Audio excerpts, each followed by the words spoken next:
But first, it was just last week that I discussed what the Labor government was claiming to be a global shortage in much-needed saline intravenous fluids. Since then, questions have been raised about how widespread this is and why Australia has seemingly dropped the ball when it comes to building up supplies. It's also bad now that healthcare providers are paying as much as 10 times the usual price to import IV fluid, despite Australia's only onshore manufacturer. They've got a factory in Western Sydney, still being able to supply adequate stock to New Zealand.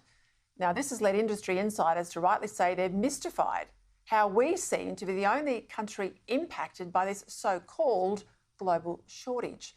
For more on this, let's bring in now the Shadow Health Minister, Anne Ruston. Senator, welcome.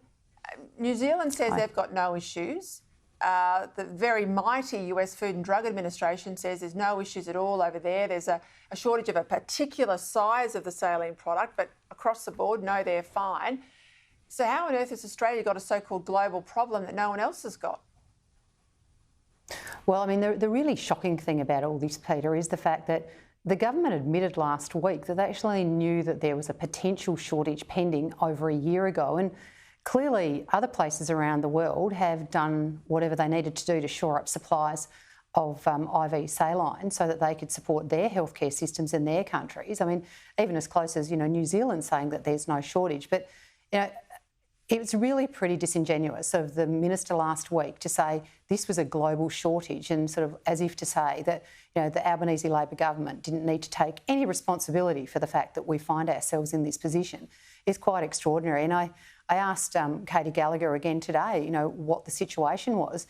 And she continued to obfuscate and just say it was somebody else's problem. It was a problem of the states and territories, and, that they were handling the situation really well. Well, I've got to say, Australians who are going into hospital and not being able to get saline drips. So I heard today that there were patients in hospitals who've been told by their doctors to drink more water because they're not able to get a saline drip. That should not be happening in Australia. And I think Mr Butler and the Albanese government need to come out and explain to Australians how come this is happening here in Australia and it's not happening anywhere else in the world, despite the fact they've known for a year.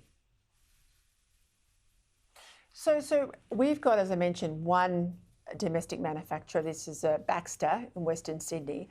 They supply basically all the saline fluids to New Zealand.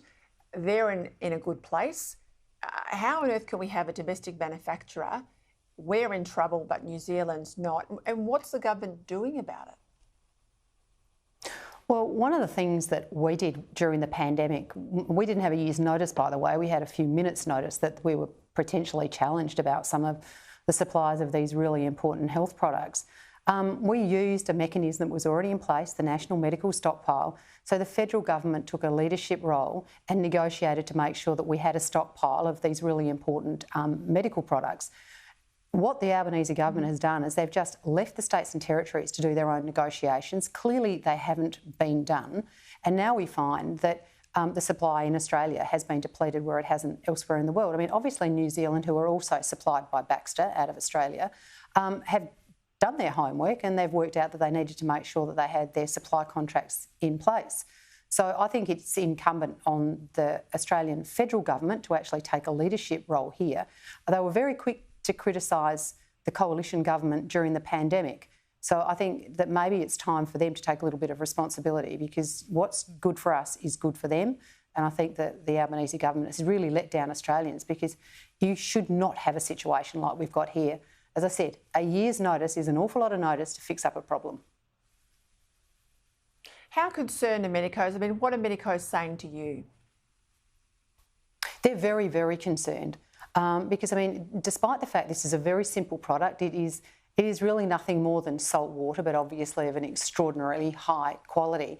But, it is absolutely fundamental in just about every healthcare setting. So we're now going to see a situation where it'll only be able to be used and rationed out in emergency situations. It'll probably have major impacts on elective surgery because, of course, we are not going to be able to use saline in those sorts of situations. So I think, Mr Butler and the TGA need to get off their collective tails and get out there and do a little bit more. We found out last week that they'd set up a monitoring committee a week and a half ago.